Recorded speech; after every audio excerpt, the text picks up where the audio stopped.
Hello, everyone, and welcome to the Barrens Chat podcast. I'm Sod, and with me tonight is my co-host Guck. This is a podcast about World of Warcraft by two guys who play it. Guck, Phase 2's out. World PvP is a go. Also, World Bosses are a go. How was your week in Classic? How'd the World PvP shape up on Crom Crush?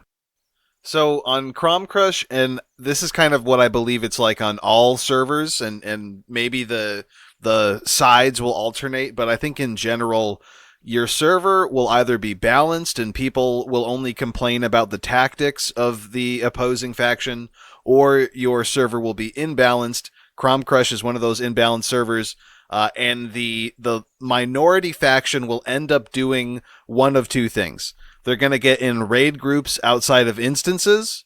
So this is going to be right around Undead Strat, Blackrock Mountain, whatever it is. Or they're going to get in raid groups at the flight points before you would head to those major instances. So think Thorium Point, you think Lights Hope Chapel in Eastern Plaguelands, etc.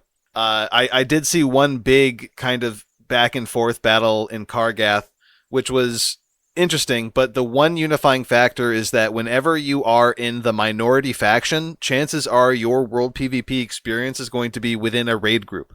And these raid groups are honestly like kind of desperate at times. It's like you're relentlessly camping one specific spot. It's usually a flight master. Flight masters don't count as guards, so by killing the flight master, you don't get a DK, and you basically just catch every single person that flies into that point as a free honor kill, and you just kind of go from flight point to flight point, go from instance to instance, and it's a pretty scummy way of going about it. I think because back in the day, flight masters didn't count as guards, so killing them wasn't really a penalty. And sure, maybe only a few people knew it and a few people exploited it then, but you give it 15 years of analyzing and, private server and theory crafting. People have figured out that this is one of the most effective ways at farming honor. You'll see other scummy stuff that's not really as successful. People waiting on boats, which is kind of standard, but it's not nearly as effective or as annoying as the flight master camping method. So that meta has already been established. It's kind of the only way that you as a minority faction can get around the current PvP system, right? You're only going to get honor through world PvP. So by controlling the flow of people into that zone, by effectively controlling the flight master, may be the only way that your faction can get by. If you organically let the factions kind of distribute as they were, there would be an overwhelming majority of the majority faction on an unbalanced server. So I can kind of see why the origin of this tactic has come to be, but it's something that's really antithetical, I think, to the point of farming honor. I feel like at the end of the day, when you think about the honor system and how it's kind of like a relative system, the more people in a raid group that all get close to the same amount of honor, it doesn't really help set you ahead of anyone else. You're just kind of, you have to put more and more time in outside of those raid groups with people that are different and be the one who has put the most time in. I think that ultimately just makes it harder. But Sod, you played a lot back in the day. How much flight master camping was there in original vanilla? Yeah, world PvP wise, I didn't see anything really. I mean, you'd see like ganks and stuff like that. Maybe people like trying to ruin somebody's day in Hillsbrad, but minimal flight master ganking because it required a bunch of people, right? I mean, you fight the flight master, he spawns all the wind riders or all the griffins, and you have a real mess on your hands. So you need a lot of people to commit to that. So that wasn't something that went on back in my day playing just because I was late to the party and it was mostly battlegrounds. So for me, most of my BG farming, most of my honor farming existed in Alterac Valley, which is, I really enjoyed it. It was my favorite battleground to run. I had a lot of fun, like, breaking up my leveling experience in Warsong Gulch, so I had a lot of fun with that, too. And, I think having the same amount of honor as a lot of people is really only going to matter when you're getting in those upper ranks, right? When you're trying to push like warlord or general or high warlord, right? That's when like sharing a lot of honor matters, and if if you're not like pushing that, I don't think it'll be a huge problem. Like a lot of people are gonna earn like rank 6, rank 7. It's gonna be hard to do in the world PvP part of the game, but like once you hit the battleground stages in Alterac Valley and Warsong Gulch are going on, I mean, you're really going to be able to earn a lot of honor, and a lot of people are going to earn a lot of honor, and you should be able to hit those mid tier ranks pretty easily. I did it when I was playing. I hit like rank 7 or rank 8. Like I got my blue PvP chest, and I think pants were the same rank, and so it's definitely doable. I was a kid. I was playing a lot more than I would now, but I wasn't playing like 24/7 either. As a kid, I had a social life, so uh, it can be done. I don't think it'll be that big of a deal. It'll be hard right now with World PvP, but it'll be able to get done. Yeah. So hopefully this is a meta that will kind of die out by the time that Phase 3 opens. I think for sure there's going to be more to do than just camping around at the Flight Master, and people will quickly realize that their time will be better spent invested in these other means.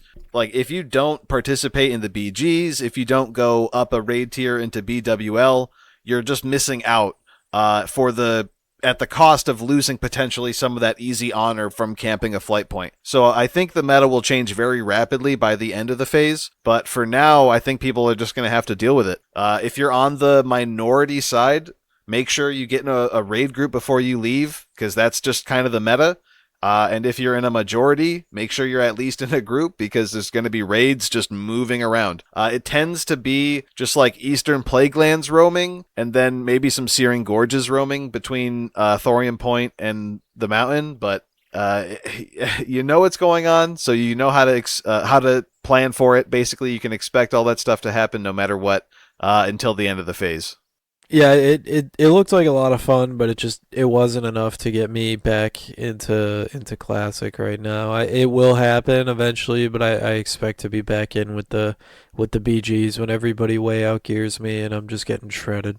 Yeah, my plan is to, in World PvP, get at least rank 2, obviously just for the trinket, and then see how easy it is to get 7 or 8, and maybe replace some pieces with those gloves or leggings. I know those are good pieces for warriors. I'm not sure about the others.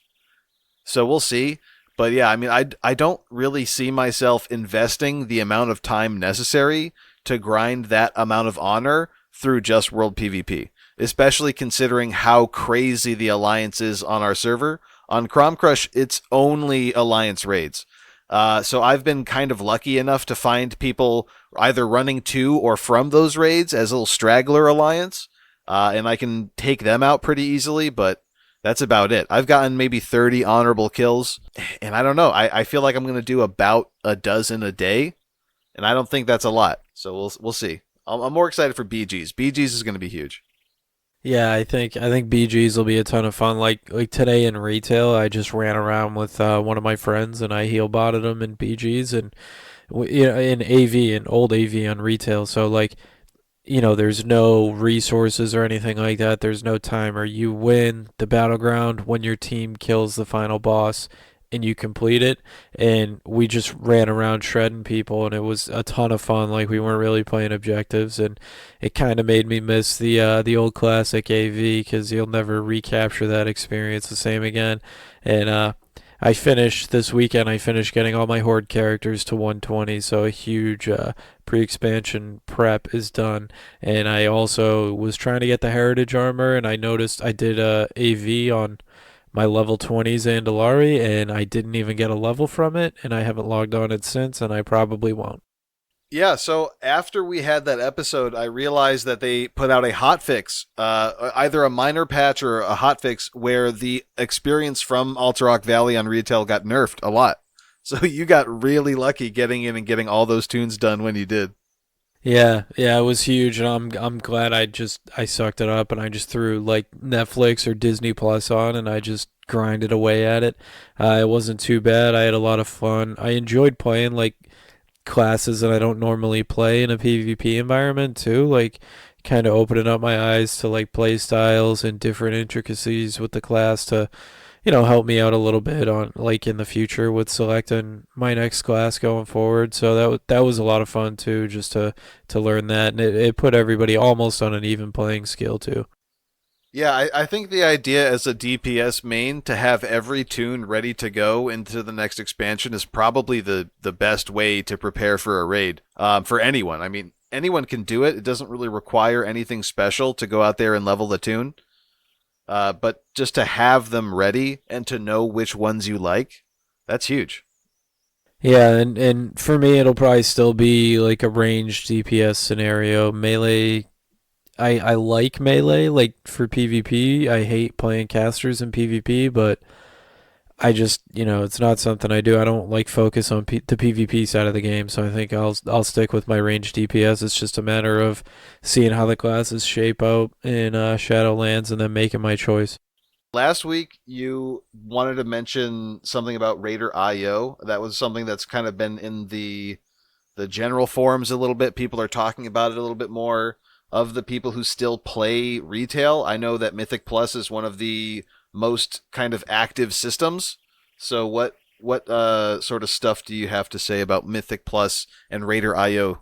So Raider IO gets a lot of heat on the World of Warcraft general forums, and I guess I see it from both sides. A lot of people are upset because they can't get into groups because they haven't worked on their IO score, and a lot of people that use IO religiously, tend to find good groups for themselves because they utilize the tool well, and it's a good tool. And just to give you an example of myself, like just how the score works, right? So it compares you as your you get points for mythic pluses that you complete, right? So if I complete a +2 in time and I three chest it, then I get more points for that than if I would have two chested it.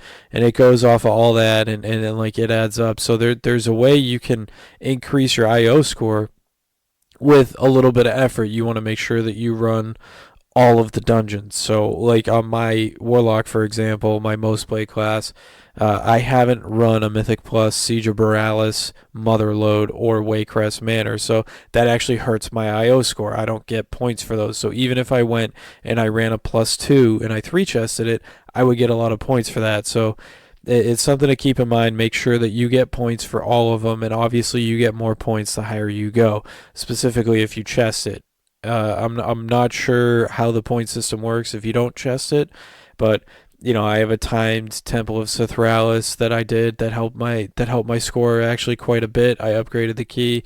It doesn't give me specifics on how much I upgraded it by, but I know it did a number on my IO score because I I hadn't done a 10 yet this year, and my IO score went up like 300. So it's pretty easy to move it up. Like if you're good enough to do like sixes and sevens and just bump up your score, just mix it up. Find a group that's running a different dungeon. I know if you're a DPS, it's hard to get in there, especially if you don't have a high IO score, but you have to find ways, like put yourself out there, try to find a community of people that are doing it, and you can work your IO score. To people who like me, like I haven't really worked on my IO score a lot, so mine isn't very good. I have a hard time getting into groups despite my item level being pretty good. I haven't had a steady group of people to run Mythic Plus with this expansion. It's a hard expansion to keep friends around in because a lot of people don't like the game and how the systems have been worked in BFA. So I understand it, and it's hard to do, but like you have to get your own key. You have to find a key to do. You just have to push it, keep pushing it, and hope you get lucky and you get one that you haven't run yet, and you can chest it in time and get the IO score up to make yourself more desirable for those groups.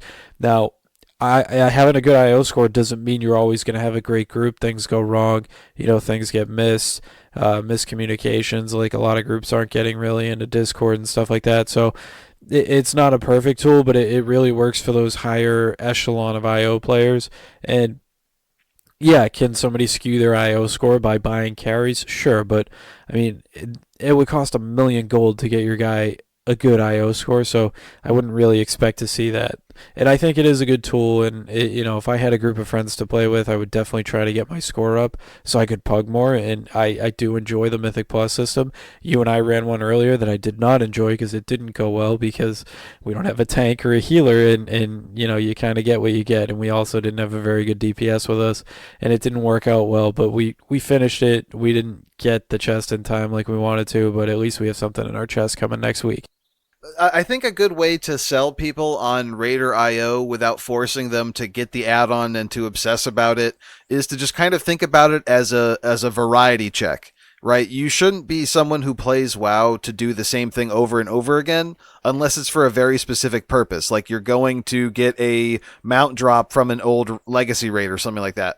But for your Mythic Plus, you should be trying to do a variety.